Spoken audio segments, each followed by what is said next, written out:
In this course, you will learn the simple and historically accurate methods for caring for your furniture. These are the same methods used by museum conservators and collectors of fine antiques. The goal is to learn how finishes work so you can make informed decisions on your own antiques and projects. Remember, as stated before, only period finishing materials can be used that are historically accurate for the repair and restoration to be done to an antique. The time period that we will be covering is from the 1600s until about the mid-1900s. The greatest emphasis will be the period between the 1830s until about 1940. Although the 1600s through the early 1800s will be discussed, very few people own such furniture. Most from this period are in museums. This would be far out of the reach of most people, and therefore the majority of people would be excluded from the benefit of these courses. There are many books to be found in libraries and bookstores on the subject of antiques, but most of these books contain museum pieces and do not relate to the masses who collect antiques. In most cases, they provide very little information for later pieces or the proper care for these pieces.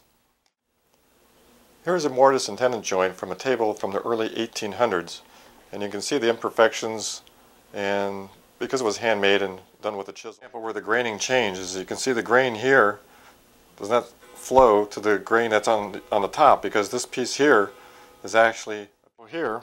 You can look at the edge of the table and see how the grain pattern actually follows over the edge to the side. So this would indicate, now I'm catching it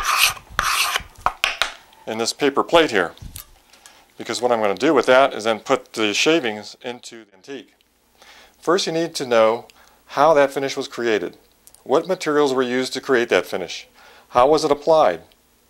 You can't repair or restore a finish that you don't know how it was made. Attempt to do a restoration without this knowledge was senseless. Here are samples of solid wood that was used or that would have been used to create antique furniture. These first two rows of wood here, these are all English brown oak.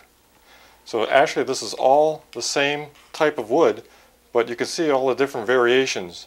And in Victorian times, this was the wood. It's come out really nice, as you can see. Really got a nice finish, nice color, nice depth, a lot of depth in there. And that's how they did it back then, using those materials. And this is what they would use to fill the pores. Now, this was not used typically in a production environment, but more in your custom work prior to 1850. Circa 1800, this formula was published in 1800, and we're going to strain that because you can. Now, this particular recipe was published mid-1700s, and commence to pouring the liquid in there.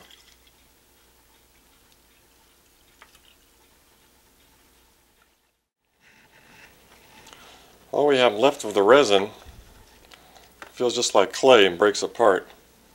We've got all the color out of it. So this is just all the debris left over. There's nothing left in it. There's nothing to dissolve. Which you'll find a lot of this on antique furniture. These particular finishes that you see here are typically what you would see in a production environment since 1850 up until the, let's say, 1930s. So that 80-year period, this would be the type of finishes, a sample of some of the type of finishes that you would see.